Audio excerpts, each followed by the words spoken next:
Good morning everyone. दोस्तों आज है 8 दिसंबर 2023 और हम लोग करेंगे द हिंदू न्यूज़पेपर के एनालिसिस। मेरा नाम है सितेंद्र चौधरी और आज हम लोग कौन कौन से टॉपिक यहाँ पे करेंगे। पार्लियामेंट्री प्रिविलेज कमेटी के बारे में हालांकि हम लोग पहले बात कर चुके हैं, तो ये टॉपिक आपका रिवीजन के लिए है, लेकिन थोड़ा सा वैसे हम उसको डिटेल में ही करेंगे। बट जिन स्टूडेंट ने ये पहले टॉपिक कर लिया है या फिर जो लक्ष्मीकांत पढ़ चुके हैं अपनी बुक, उनके लिए ये एक रिवीजन वाला काम करेगा। उसके अलावा दिल्ली में एक वाइल्ड लाइफ सेंचुरी है, उसके बारे में बात करेंगे। ये भी थोड़ा न्यूज़ में था, क्यों न्यूज़ में था वो थोड़ा देखेंगे। उसके अलावा कैग के बारे में इन डिटेल हम लोग जानेंगे। हालांकि कैग का जो टॉपिक है वो यूजुअली प्रीलिम्स के लिए होता है, लेकिन नहीं, आज हम लोग इसको मेंस के पर्सपेक्टिव से इन डेप्थ थोड़ा डिटेल में जाएंगे। उसके अलावा वन बेल्ट वन रोड जो इनिशिएटिव है चाइना का, इसके बारे में बात करेंगे आज अच्छी खासी डिटेल में। इसका क्या एडवांटेज है, क्या इंडिया को ये ज्वाइन करना चाहिए, नहीं करना चाहिए, या फिर इंडिया इसको काउंटर करने के लिए क्या क्या कर सकता है, वो थोड़ा हम लोग जानेंगे आज मेंस के पर्सपेक्टिव से ही। और पॉवर्टी का जो एक टॉपिक है 12 में जो आज दिया गया है, वो थोड़ा हम लोग यहाँ पे कवर करेंगे। ये भी मेंस के लिए है, क्योंकि आज मोस्टली टॉपिक मेंस के पर्सपेक्टिव से ही है, तो थोड़ा सा हमारी जो अप्रोच है वो आज इनको करने की थोड़ी अलग रहेगी। लेकिन एक देखिए यहाँ पे 63% भाई जो लोगों ने यूपीएससी क्लियर किया है, वो इंजीनियरिंग ग्रेजुएट हैं। ये एक यूपीएससी की रिपोर्ट आई है, ठीक है। 2017 से लेके 2021 के बीच में जितने भी लोगों ने यूपीएससी क्लियर किया है, रिकमेंड किया गया है, वो इंजीनियरिंग स्ट्रीम से बिलोंग करते हैं। ऐसा जो अभी राज्यसभा के अंदर बेसिकली एक रिपोर्ट दी है मिनिस्ट्री ऑफ पर्सनल ने, तो उन्होंने बेसिकली ये बताया है, ठीक है। तो data shows that as many as 4371 जिन लोगों ने एग्जाम क्लियर किया है, उसमें से 2783 कैंडिडेट इंजीनियरिंग बैकग्राउंड से हैं, ठीक है। उसके अलावा 1033 ह्यूमैनिटी बैकग्राउंड से हैं, 315 साइंस बैकग्राउंड से हैं, 240 कैंडिडेट जो है वो मेडिकल स्ट्रीम से हैं। उसके अलावा 257 पोस्ट ग्रेजुएट है जो ह्यूमैनिटी से पोस्ट ग्रेजुएट है, मतलब मास्टर्स वगैरह आपने किया हुआ है। 243 पोस्ट ग्रेजुएट इंजीनियरिंग में है जिसने एमटेक किया हुआ है। तो ये जो है डेटा बनता है। अब इस डेटा को देख के आप ये मत समझें कि अगर बाई चांस आप इंजीनियरिंग बैकग्राउंड से नहीं हो तो आपका एग्जाम क्लियर होगा नहीं, ऐसा कुछ भी नहीं है। इंजीनियरिंग जो नॉन इंजीनियरिंग बैकग्राउंड के स्टूडेंट हैं, उन्होंने कई बार टॉप भी किया है और करते ही हैं रेगुलरली बेसिस पे, ऐसी बात नहीं है। तो इससे मैटर नहीं करता है। मैटर ये करता है भाई यूपीएससी के लिए जो रिक्वायर्ड है वो आप फुलफिल करते हो कि नहीं करते हो, उससे मैटर करता है। आपकी बैकग्राउंड से उतना ज्यादा मैटर नहीं करता है अल्टीमेटली। एक 2 साल के बाद, 1 साल 1.5 साल के बाद जब आपका सिलेबस ओवर होता है, आप जो मेहनत करते हो वो मेहनत है अपने को ना एक लेवल प्लेइंग फील्ड पे ले आती है। ठीक है, कुछ ना कुछ एडवांटेज तो समाज में किसी ना किसी को कभी ना कभी होता ही है ना। समाज बराबर नहीं है, किसी भी जगह पे चले जाओ आप। लेकिन आपकी जो मेहनत है वो उस गैप को डेफिनेटली जो है फुलफिल करती है, और वो करना भी है। अगर आप सिर्फ उस गैप के लिए ही रोते रहेंगे, मेरे पास तो ये सुविधा नहीं थी, वो सुविधा नहीं थी, ये हो गया, इनके पास तो ये है, इसके पास तो ये है, फिर तो आप रोते ही रहोगे। ये सब एक्सक्यूज है, क्योंकि बहुत सारे लोगों ने उन्हीं गलत, और मतलब गलत तो नहीं कहूंगा, उन्हीं खराब स्थितियों को निकाला है ना एग्जाम। आप अकेले तो नहीं हो जिसकी खराब स्थिति थी, अलग अलग लेवल पे बहुत सारे लोगों ने एग्जाम निकाला है, तो उन्होंने क्योंकि एक्सक्यूज नहीं दिया। अब आप डिपेंड करता है, आप या तो एक्सक्यूज दे लो, या अपनी सिचुएशन को एक्सेप्ट करके उसको इम्प्रूव करो, मेहनत करो, उसको ओवरकम करो। ये आपके ऊपर डिपेंड करता है। लेकिन यूपीएससी में बहुत सारे ऐसे लोगों का सिलेक्शन हुआ है और होता है, टॉप भी करते हैं, ठीक है, जो बहुत अच्छी बैकग्राउंड से नहीं आते हैं, तो वो मैटर नहीं करता एक पीरियड के बाद। चलिए, danger to all parties, high court bans walkathon at the wildlife sanctuary. तो ये दिल्ली की सरकार ने, मुझे तो पता नहीं इन्होंने क्यों ऐसा किया था, लेकिन दिल्ली की गवर्नमेंट ने एक प्रपोजल दिया था, बेसिकली काइंड ऑफ प्रोग्राम, जिसमें इन्होंने कहा था वॉक विद वाइल्ड लाइफ। और दिल्ली में एक वाइल्ड लाइफ सेंचुरी है जिसका नाम है असोला भट्टी वाइल्ड लाइफ सेंचुरी, ठीक है। तो ये यहाँ पे लोग ना एक इवेंट करवाने वाले थे, जिसमें जो पार्टिसिपेंट होते वो वहां पे बेसिकली टहलते, एक तरह से आप ये समझ लीजिए, ठीक है। लेकिन हाई कोर्ट ने कहा भैया ये तो बिल्कुल गलत है, क्योंकि इसमें आप सिर्फ वाइल्ड लाइफ को ही खतरा नहीं पहुंचा रहे हो, आप वो जो पार्टिसिपेंट है उनको भी खतरा पहुंचा रहे हो। अरे भाई, इसके अंदर वाइल्ड है, वो कोई पेट नहीं है, आपके कोई डोमेस्टिक एनिमल नहीं है वो, कि आपको कुछ नहीं कहेंगे, वो वाइल्ड एनिमल है, तो उनके तो दूर ही रहना चाहिए, है ना। अब वहां पे आप जाओगे, जंगल में टहलोगे, तो आपके ऊपर अटैक हो सकता है, उनके ऊपर अटैक हो सकता है। तो ये तो गलत है, तो उन्होंने कहा कि भाई हम इसको अलाउ नहीं करेंगे। हाई कोर्ट ने बेसिकली इसको मना कर दिया है। तो इसकी थोड़ा सा अगर आप देखें असोला वाइल्ड लाइफ सेंचुरी के बारे में, तो बेसिकली जो अरावली हिल रेंज हमारी आती है, ठीक है, उसी का जो कंटिन्यूएशन है दिल्ली में, सदर्न दिल्ली रिज, ठीक है, वहीं पे ये पाया जाता है, दिल्ली हरियाणा बॉर्डर पे। जिसमें थोड़ा हिस्सा जो है आपका फरीदाबाद का भी आएगा, थोड़ा हिस्सा गुरुग्राम का जो है वो भी आता है। जो Sariska Delhi wild life corridor है, मतलब सरिस्का जो वाइल्ड लाइफ सेंचुरी है, ये कहाँ है, राजस्थान में है, ठीक है। तो इसको ये कंटिन्यू करता है बेसिकली, ठीक है, और ये राजस्थान से होते हुए दिल्ली रिज तक जाता है। जो दिल्ली यूनिवर्सिटी वाला जो कैंपस है, जेएनयू वाला जो कैंपस है, ठीक है, ये भी उसी की कंटिन्यूएशन बेसिकली है। तो दिस इज योर सोला वाइल्ड लाइफ सेंचुरी। और वेजिटेशन की बात करते हैं तो ड्राई डेसिडियस यहाँ पे पाया जाता है, ऑब्वियस सी बात है, बारिश बारिश कम होती है ना, तो ड्राई ही मिलेगा यहाँ पे ऑब्वियस सी। डेसिडियस का मतलब होता है जो पतझड़ के जो जंगल होते हैं बेसिकली, ठीक है, उसको क्या वो बोलते हैं हम लोग। फ्लोरा की बात करें तो प्रोस्पोसिस जूलीफोरा, ठीक है, ये यहाँ पे पाया जाता है, डोमिनेट एक्सोटिक स्पीसीज है। ये एक तरह का इन्वेजिव स्पीसीज भी कह सकते हैं आप इसको, ठीक है। Diospyros montana as the dominant native species in the century. Fauna के अंदर गोल्डन जैकॉल पाया जाता है, यहाँ पे स्ट्राइप्ड हाइनास भी पाए जाते हैं। तो भाई अगर आप हाइना के बीच में वॉकेथन करते, वो तो वही फिर राम नाम सत्य वैसे ही हो जाना था आपका, ठीक है। उसके अलावा seaweed, jungle cat, snakes, monitor lizard, mongoose वगैरह, कभी कभी यहाँ पे कुछ लेपर्ड भी देखने को मिल सकते हैं, ठीक है, कभी कभी, बहुत ज्यादा तो नहीं होते हैं बट कभी कभी तो हो ही सकते हैं। चलिए the, the role of special inquiry committees of the parliament. तो बेसिकली टेक्स्ट के अंदर ये दो कमेटी के बारे में बात कर रहा है, एक प्रिविलेज कमेटी के बारे में बात कर रहा है, दूसरा एथिक्स कमेटी के बारे में बात कर रहा है, ठीक है। और आजकल दोनों ही न्यूज में है। क्यों? क्योंकि जो महुआ मोइत्रा जी हैं, जो कि मेंबर ऑफ पार्लियामेंट थी वेस्ट बंगाल से, तो उनके अगेंस्ट में जो है ब्रीच ऑफ प्रिविलेज और जो है वो चला है, क्योंकि इन्होंने एक्सचेंज फॉर कैश क्वेश्चन वगैरह पूछने के लिए पैसे लिए थे किसी बिजनेसमैन से ना, वो सारी चीजों के लिए। तो इसलिए जो है ये कमेटी जो है थोड़ा सा न्यूज में बनता है। तो प्रिविलेज कमेटी बेसिकली होता क्या है, तो आर्टिकल 105 जो पार्लियामेंट का है और आर्टिकल 194 जो स्टेट लेजिस्लेचर में बनता है, वो प्रिविलेज के बारे में बात करता है। प्रिविलेज मतलब अगर आप हिंदी में सिंपल भाषा में बात करें, तो प्रिविलेज का मतलब होता है किसी को खास सुविधाएं, है ना, खास उसकी वैल्यू होना बेसिकली। क्योंकि यार मेंबर ऑफ पार्लियामेंट की बात करें, एमएलए की बात करें, ये आम आदमी नहीं है। आम आदमी इनको इलेक्ट करके वहां पे भेजते हैं, और क्योंकि ये बहुत सारे लोगों का इंटरेस्ट अपने साथ कैरी करते हैं, उनकी आवाज होते हैं, हमारे रिप्रेजेंटेटिव होते हैं, इसीलिए इनको खास सुविधाएं भी दी जाती हैं, ठीक है। क्योंकि देखिए इन ये जो पार्लियामेंट होता है या जो स्टेट लेजिस्लेचर असेंबली होती है, वो इनका घर होता है ना। और ये हम इनको क्यों भेजते हैं, ताकि यहाँ पे जाए, पार्लियामेंट में जाए, हमें रिप्रेजेंट करें, हमारे कंसर्न्स को वहां पे उठाएं, हमारी सुविधाओं के लिए प्रपोजल्स दें, वोटिंग करें, उसी के लिए तो हम वहां पे इनको भेजते हैं। तो क्योंकि वो बहुत सारे लोगों के द्वारा इलेक्ट होके आते हैं, तो इसलिए उनको स्पेशल प्रिविलेज दिया जाता है। वो हम जो अधिकार मुझे हैं, उनको वो अधिकार तो है ही, उसके अलावा उनको और भी अधिकार हैं, बिकॉज वो इलेक्टेड कैंडिडेट्स होते हैं, तो उन्हें स्पेशल प्रिविलेज दिए जाते हैं, ठीक है। उनको प्रोटेक्शन दी जाती है फ्रॉम फ्रीडम ऑफ स्पीच, यानी कि अपने घर में पार्लियामेंट में वो कुछ भी बोलें, उनके खिलाफ कार्रवाई नहीं होगी, ठीक है। कोई टेंशन नहीं है, मतलब ऐसा नहीं है कि अगर मान लो राहुल गांधी जी ने अगर मोदी जी के खिलाफ पार्लियामेंट के अंदर कुछ बोल दिया है, देखो कि पार्लियामेंट से बाहर बोलते हैं तो कुछ ना कुछ हो सकता है, पार्लियामेंट के अंदर अगर वो कुछ बोलते हैं, कोई स्पीच देते हैं, तो उसके ऊपर कोई खास कार्रवाई जुडिशरी वगैरह नहीं कर सकती। हाँ, पार्लियामेंट खुद कार्रवाई कर सकती है, लेकिन जुडिशरी कार्रवाई नहीं कर सकती, क्योंकि आपके घर का मैटर है ना, वो पार्लियामेंट आपका घर है, घर का मैटर है, इसलिए इनको कुछ खास सुविधाएं जो है यहाँ पे दी गई हैं। हालांकि अभी हमारे पास कोई ऐसा कानून नहीं है कोडिफाइड तरीके से जो हमारा स्टैट्यूटरी बॉडी का पार्ट हो, लेकिन ये जो प्रिविलेज चले आ रहे हैं, basically it is more like a convention, ठीक है, क्योंकि ब्रिटिश प्रैक्टिस है ये, तो तब से थोड़ा बहुत हम इसको करते हैं।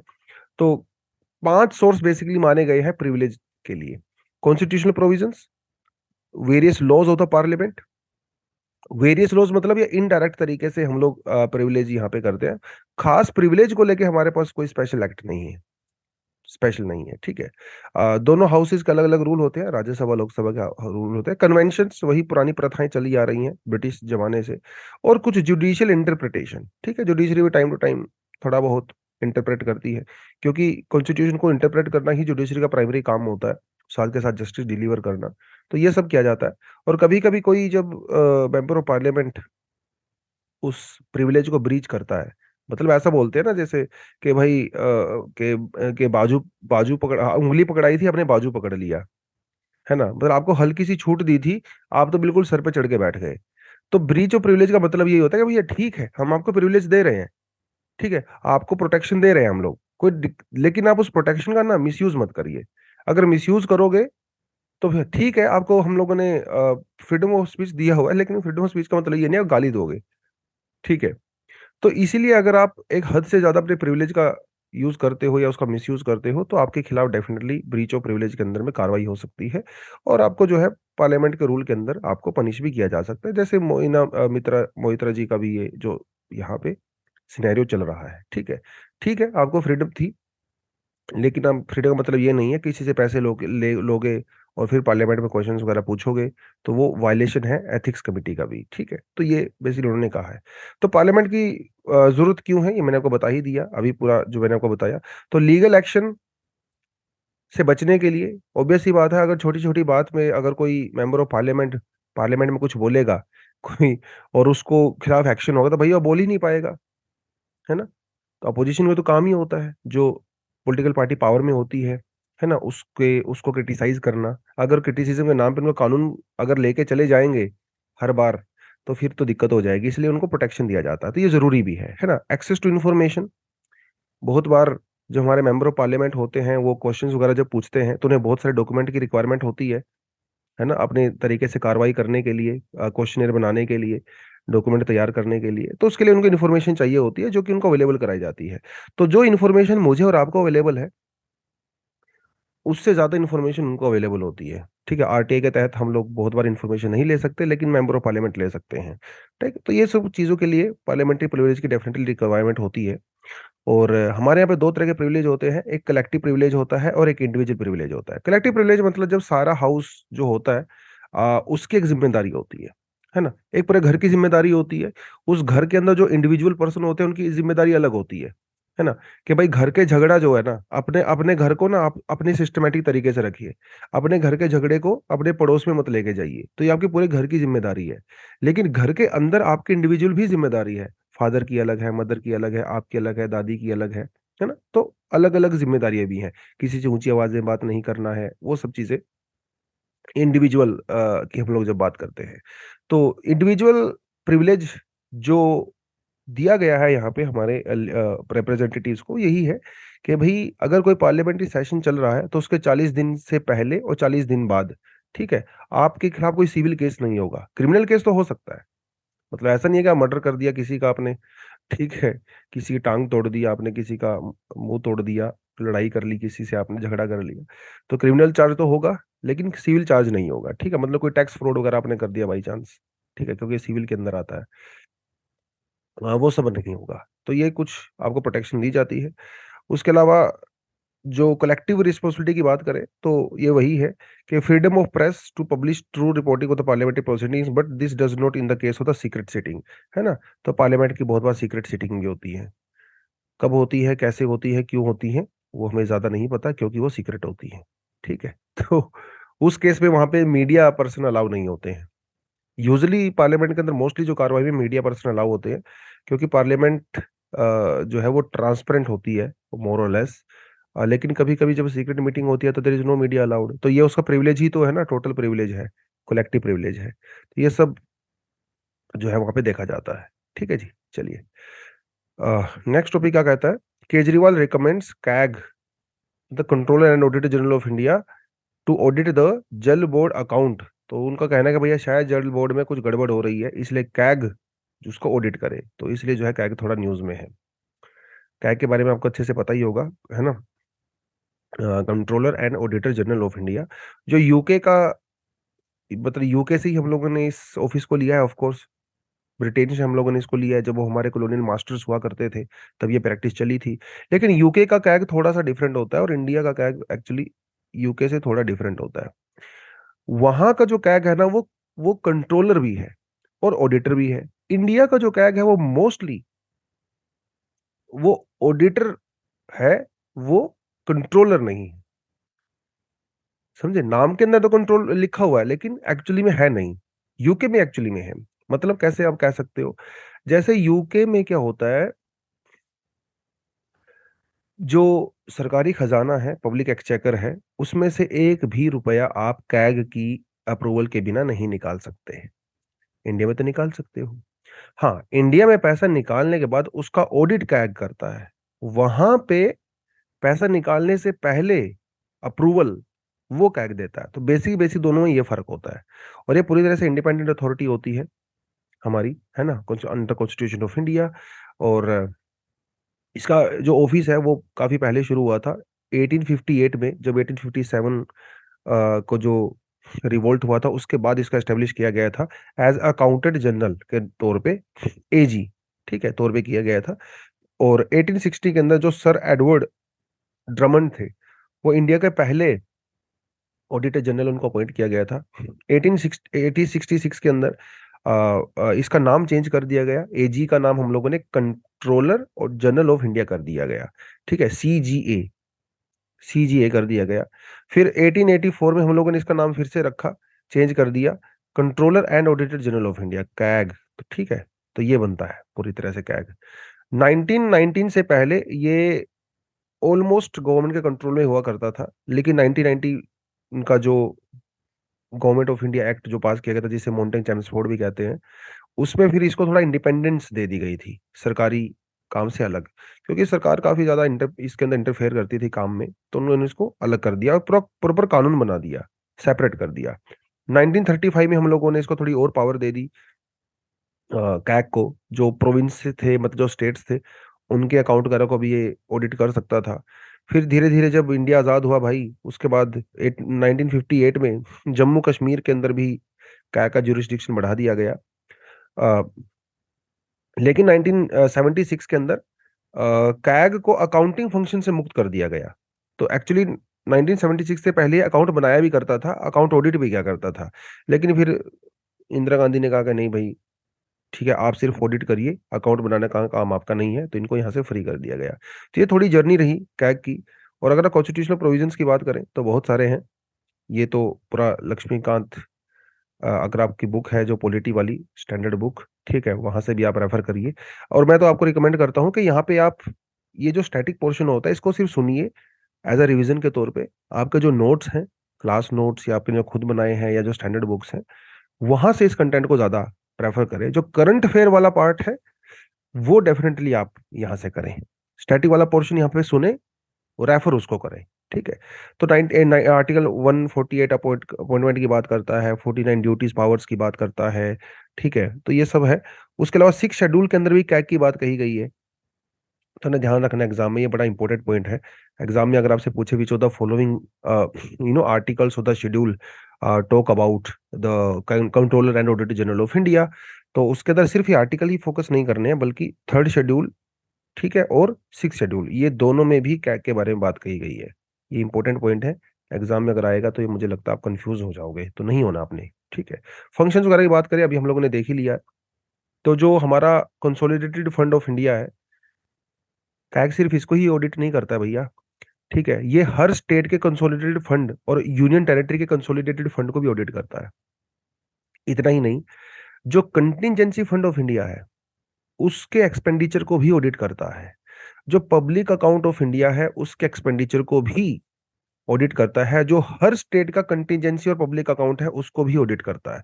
बड़ा इंपॉर्टेंट पॉइंट है, ध्यान रखना है। कई सारे स्टूडेंट को लगता होगा सिर्फ शायद कंसोलिडेटेड फंड ऑफ इंडिया को करता है, ऐसा नहीं है। कंटिजेंसी को भी करता है, पब्लिक फंड को भी करता है।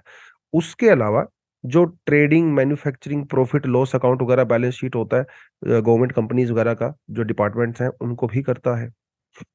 या फिर प्रेसिडेंट के द्वारा कुछ और, जैसे मान लो लोकल अथॉरिटी की ड्यूटी दे दी गई, हालांकि प्राइमरी ड्यूटी नहीं है कैग की ये, लेकिन बाई चांस अगर प्रेसिडेंट चाहते हैं तो कैग लोकल बॉडीज के अकाउंट को भी ऑडिट कर सकता है। ठीक है, तो ये कुछ फंक्शन है कैग के।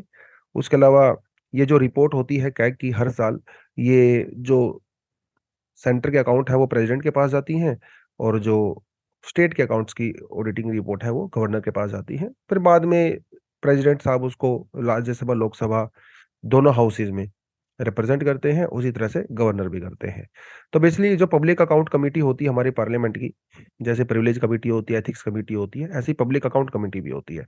तो पब्लिक अकाउंट कमेटी बहुत सारी हेल्प लेती है कैग की। तो CAG act like a guide, friend and the philosopher of the public account of body. तो आपसे पूछेगा एग्जाम में ऐसे, which of the following body act as a philosopher for public account committee, तो आपने याद रखना है, आंसर होगा कैग। तो ये थोड़ा कैग के बारे में था।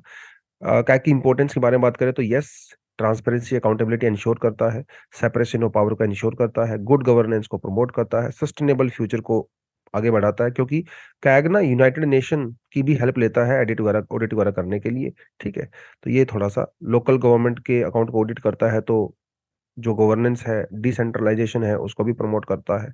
तो ये थोड़ा सा इसका सिग्निफिकेंस हो गया है। ठीक है जी, चलिए। European Union tells China differences must be addressed, Italy pulls out of the BRI. तो बेल्ट एंड रोड जो इनिशिएटिव है, वन बेल्ट वन रोड कहिए, बीआरआई कहिए, वैसे इसका जो ऑफिशियल नाम है अभी वो बीआरआई है, belt and road initiative. Italy इससे बाहर हो गया है।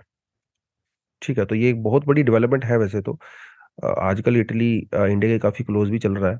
ठीक है, तो उससे बाहर हो गया है। तो उन्होंने कहा भैया कई सारे कंसर्न्स हैं आपके, क्योंकि एक तो आपकी जो मोस्टली डील्स हैं वो सीक्रेट डील्स हैं। ठीक है, उसके अलावा जो डेट ट्रैप पॉलिसी है वो अलग से है। ठीक है, और ट्रांसपेरेंसी, अकाउंटेबिलिटी, वो और एनवायरमेंटल जो लॉस होता है इसकी वजह से, तो ऐसे कुछ कंसर्न्स हैं यूरोपियन यूनियन के। तो उन्होंने कहा है चाइना को भैया आप इनको एड्रेस करिए पहले, तो फिर देखेंगे। हालांकि इटली ने तो कहा भैया चलिए बाय बाय टाटा, हम तो निकल रहे आपसे बाहर। तो बेल्ट एंड रोड इनिशिएटिव की बात करें तो इसके अंदर दो वर्ड है, एक है बेल्ट और एक है रोड। रोड तो आप समझ ही गए होंगे, रोड नेटवर्क। बेल्ट का मतलब ये है, देखिए जो ब्लू कलर में आपको नजर आ रहा है ना, ये सब ये मैरीटाइम रूट है, बेल्ट मैरीटाइम। और जो रोड वाला है वो ऊपर वाला रूट है। ठीक है, तो ये जो पुराने जमाने में सिल्क रूट हुआ करता था बहुत साल पहले, है ना, सदियों पहले, एक सिल्क रूट हुआ करता था जब चाइना से यूरोप में जो है वो सिल्क जाया करती थी बेसिकली। इसीलिए इस बेल्ट एंड रोड इनिशिएटिव को कुछ लोग न्यू सिल्क रूट भी कहते हैं, न्यू सिल्क रोड भी कहते हैं। और इंडिया को भी इससे बेनिफिट मिलता था, ऐसी बात नहीं है, हम लोग भी इसका यूज किया करते थे, यूरोप में हमारा कॉटन वगैरह जाया करता था थ्रू दिस सिल्क रूट। तो चाइना अभी ये प्लानिंग करने की कोशिश कर रहा है भाई, 2013 के बाद billions and billions of dollars, ठीक है, वो इसके अंदर डाल रहे हैं। और सवाल ये उठता है कि भैया क्या इंडिया को बीआरआई ज्वाइन करना चाहिए? ठीक है, ये बहुत बड़ा सवाल है। कुछ लोगों का कहना है कि बिल्कुल करना चाहिए, बहुत एडवांटेज होगा इंडिया को अगर इसका ज्वाइन करेगा। वैसे भी अगर आप देखें इंडिया के सभी नेबर्स, ठीक है, ऑलमोस्ट सभी लेबर्स इंडिया के बीआरआई को ज्वाइन कर चुके हैं। तो वैसे भी इंडिया उनको स्टॉप तो नहीं कर पाया, चाइना को हम लोग रोक तो नहीं पाएंगे। तो इट्स बेटर कि इसका पार्ट ही बन जाए। एक तो ये आर्गुमेंट यहाँ पे दिया जाता है। ठीक है, नेपाल को छोड़ के मतलब सभी इसको कर चुके हैं।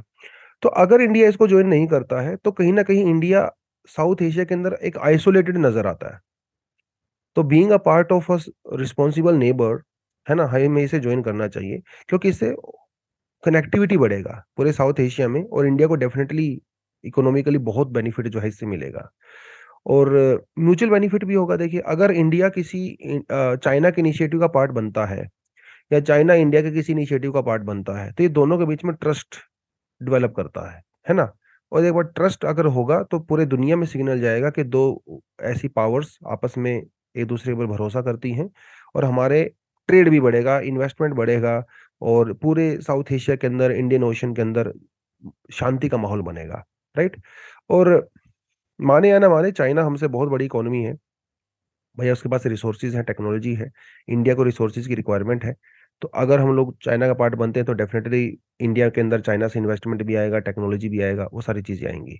उसके अलावा रीजनल ट्रांसपोर्ट, एनर्जी सिक्योरिटी, है ना, वो सब हम लोग इससे बेनिफिट डेफिनेटली उठा उठा सकते हैं। लेकिन कुछ लोग कहने का नहीं भाई, इंडिया को बीआरआई ज्वाइन नहीं करना चाहिए, तो उनके अपने पॉइंट्स हैं। उनका कहना है पहली बात तो इसमें there is lack of transparency, BRI के तहत जो अग्रीमेंट्स वगैरह किए जाते हैं वो ओपन नहीं होते हैं। और this process is basically not non participatory and the collaborative. मतलब जैसे मान लो चाइना ने अगर पाकिस्तान के साथ अंडर बीआरआई, जैसे मान लो चाइना पाकिस्तान में इकोनॉमिक कॉरिडोर है, अगर उन्होंने कोई इनिशिएटिव लिया है, तो बेसिकली होता इसमें क्या है, इसमें जो मोस्टली जो कंपनी होती हैं वो चाइनीज कंपनी होती हैं, इवन जो लेबर होती है वो भी चाइनीज होती है, जो मशीनें आती हैं वो भी चाइना से आती हैं। तो इक्वल पार्टिसिपेशन नहीं है, मतलब ना तो आपकी लोकल कंपनीज को काम मिल रहा, ना ही आपकी लोकल लेबर को काम मिल रहा है। कुछ नहीं मिल रहा आपको, तो सारा काम तो चाइना वाले आके कर रहे हैं। तो this is non participatory and the non collaborative, right. और this is a policy of the string of pearls. String of pearls आपको पता ही है ना, जिसमें चाइना इंडिया को ऐसे सराउंड करना चाहता है, घेरना चाहता है। और अगर आप देखें बीआरआई के तहत बहुत सारे पोर्ट्स बांग्लादेश में, चाहे म्यांमार हो, इधर उधर श्रीलंका में, वो घेरना चाहता है। तो इंडिया खुद ऐसी पॉलिसी का पार्ट कैसे बन सकता है जो कि इंडिया को ही घेरने के लिए चलाई गई है? तो नॉट पॉसिबल है ना। तो ये हमारा डिप्लोमेटिक फेलियर होगा कहीं ना कहीं, राइट। और चाइना जो है इतना सारा पैसा हमारे पड़ोस में इन्वेस्ट कर रहा है, तो इंडिया का अगेंस्ट जो है चाइना अपनी पैसे मसल जो पावर है, मनी पावर है, उसका यूज कर रहा है। तो इंडिया इसका पार्ट नहीं बन सकता, और ये इंडिया की सोवरेनिटी को भी रिस्पेक्ट नहीं करता है। सबसे बड़ी बात एक्चुअली यही है, क्योंकि इंडिया की सोवरेनिटी को रिस्पेक्ट नहीं करता है। जो पाकिस्तानी ऑक्युपाइड कश्मीर है वहां से जो है ये प्रोजेक्ट बना रहे हैं अंडर सीपीसी। तो इंडिया कहता है भैया जब तुम मेरी सोवरेनिटी को ही रिस्पेक्ट नहीं करते, और मेरे लिए तो मेरी सोवरेनिटी ही सबसे बड़ी बात है, ठीक है, तो मैं इसका पार्ट नहीं बनूंगा। तो ये कुछ कुछ चीजें हैं जो कि इसीलिए इसको डिसएडवांटेज है। तो इंडिया कैसे काउंटर कर सकता है बेल्ट एंड रोड इनिशिएटिव को? थ्रू प्रोजेक्ट मौसम। तो ये एक बेसिकली सॉफ्ट पावर डिप्लोमेसी है, जिसमें बॉलीवुड म्यूजिक वगैरह वो सब हम लोग अपने नेबर में और आसपास जो है फैलाते हैं। बेसिकली सागरमाला में हमारी पोर्ट्स वगैरह को हम लोग आपस में कनेक्ट करते हैं, इंफ्रास्ट्रक्चर को स्ट्रॉन्ग करते हैं। चबाहार पोर्ट भी एक काउंटर करने का तरीका हो सकता है। उसके अलावा मेडागास्कर, सेचेल्स, मॉरिशस वगैरह में हम लोग कई सारे नेवल पोर्ट्स बना रहे हैं। तो जैसे चाइना बना रहा है ऐसे हम भी बनाने की कोशिश कर रहे हैं। इंडियन ओशियन रिम एसोसिएशन के अंदर भी हम लोग बहुत सारे इनिशिएटिव ऐसे लेते हैं, सॉफ्ट पावर हार्ड पावर का मिक्स करके। तो वो चाइना को हम लोग थोड़ा यहाँ पे काउंटर करने की कोशिश करते हैं। उसके अलावा if you see international alliance, जैसे हम लोग क्वाड कंट्री के साथ मिलके कुछ इनिशिएटिव वगैरह यहाँ पे ले रहे हैं। बेल्ट बिल्ड बैक बेटर जो इनिशिएटिव है अमेरिका का G7 का, ठीक है, उसके अंदर भी इंडिया पार्टिसिपेशन कर रहा है। तो ये कुछ कुछ चीजें हैं जो हम लोग काउंटर करने के लिए यूज कर सकते हैं इस चाइना के इस इनिशिएटिव को। ठीक है, चलिए। अब जो अपना लास्ट टॉपिक है वो है MP index reduction under the NDA is flawed. मतलब ऐसे तो ये पॉलिटिकल सा आपको हेडिंग नजर आ रही होगी, लेकिन इसकी पॉलिटिक्स में हम लोग नहीं जाएंगे। हम लोग जनरल आर्टिकल की बात करेंगे। तो गरीबी की बात हो रही है यहाँ पे। अगर आप गवर्नमेंट का आंकड़ा देखें, चाहे नीति आयोग का देखें या किसी और गवर्नमेंट संस्था का देखें, तो उनका यह कहना है कि इंडिया में पॉवर्टी काफी हद तक कम हो रही है, ऐसा उनका कहना है। तो ये आपस में कॉन्ट्राडिक्शन है। मतलब कोविड-19 में इंडिया की जीडीपी माइनस में चली गई थी, और आप कह रहे हो पॉवर्टी कम हुई है। मैन्युफैक्चरिंग इंडिया की माइनस में चली गई थी, अभी तक हमारी मैन्युफैक्चरिंग प्री कोविड के लेवल पर नहीं आई है, और आप कह रहे हो कि पॉवर्टी कम हो गई है। कैसे? कोविड-19 में इंडिया के हेल्थ सेक्टर का जो जो मतलब उसको जो एक्सपोज किया गया था, कोविड-19 ने ये बता दिया कि भैया इंडिया का हेल्थ सेक्टर बहुत खराब है, और अभी भी इंडिया के हेल्थ सेक्टर में बहुत अच्छी से इन्वेस्टमेंट नहीं की जाती है, और आप कह रहे हो कि पॉवर्टी कम हो गई है। तो ये आर्टिकल ये कहने की कोशिश कर रहा है कि जो सरकारी आंकड़े हैं बेसिकली वो सही नहीं है। ठीक है। Poverty is a social condition that is characterised by the lack of the resources necessary to meet a certain minimum level of the living standard. क्या मतलब है इसका? देखिए, पॉवर्टी वैसे तीन तरह की होती है। यहाँ पे मैंने आपको दो दिखाई है, तीसरी बता दूंगा आपको मैं। पॉवर्टी एक होती है एब्सोल्यूट पॉवर्टी, एक होती है relative poverty poverty. Relative poverty में आप अपने स्टैंडर्ड ऑफ लिविंग को अपने आसपास से कंपेयर करते हो। जैसे मान लो आपके पास एक बाइक है, ठीक है, किसी और के पास साइकिल है, किसी और के पास बीएमडब्ल्यू गाड़ी है, किसी और के पास हो सकता है प्राइवेट जेट हो। तो ये है रिलेटिव पॉवर्टी। ठीक। आप किसी और से कंपेयर करके अपनी पॉवर्टी का अंदाजा लगाते हो। तो relative poverty is a measure in terms of the judgment by the members of a particular society of what is considered is a reasonable and the acceptable standard of living according to the conventions of the day। मतलब आप एक किसी ऐसे मोहल्ले में रहते हो, उस मोहल्ले के में सबके पास बीएमडब्ल्यू है, सबके पास मान लो बड़ी बड़ी गाड़ियां हैं, बड़े बड़े बंगलों हैं। आप उस मोहल्ले में रहते हो लेकिन आपके पास सिर्फ एक बाइक है। तो उसके परस्पेक्टिव से तो यू आर पुअर ना, तो this is relative poverty. Absolute poverty का मतलब ये होता है कि जब आप रोटी कपड़ा मकान, ठीक है, ये आदमी के सस्टेनेंस के लिए जरूरी है, सर्वाइवल के लिए जरूरी है, जब आप ये भी इंतजाम ना कर पाओ, दैट इज एब्सोल्यूट पॉवर्टी। एक होती है क्रोनिक पॉवर्टी। क्रोनिक पॉवर्टी में मतलब ये है कि भैया मेरे दादाजी भी गरीब थे, उनके पिताजी भी गरीब थे, मेरे पिताजी भी गरीब हैं, मैं भी गरीब हूँ, मेरे बच्चे भी गरीब होंगे। ये होता है इसका मतलब खानदानी गरीब हो आप लोग, that is called chronic poverty. ठीक है, आपको सुविधाएं मिली ही नहीं, आपको मौका मिला ही नहीं पॉवर्टी से बाहर आने का, ना आपको एजुकेशन मिली, ना आपको अच्छी हेल्थ आपके पास है, ना आपके पास अच्छा शेल्टर है, घर है, तो आप वो सदियों से वो चला ही आ रहा है, तो दैट इज क्रोनिक पॉवर्टी।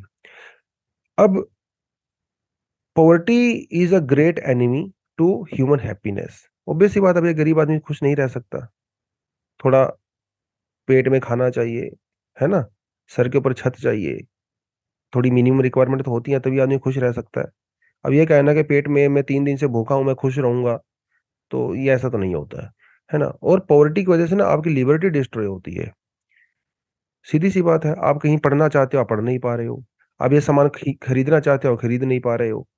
आप जूते खरीदना चाहते हो, आप नहीं, आपके पास पैसे नहीं है, तो आपके पास लिबर्टी खत्म हो जाती है ना। आप कहीं पे पढ़ाई करना चाहते हो, आप पढ़ाई नहीं कर पाते हो क्योंकि आप गरीब हो।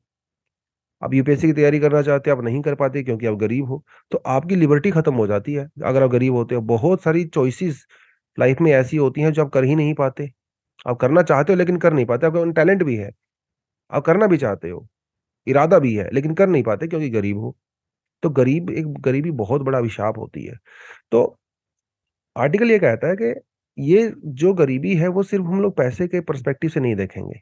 पैसा कम ना होना ये सिर्फ एक गरीबी नहीं है, गरीबी पैसे ना होने से कहीं आगे होती है।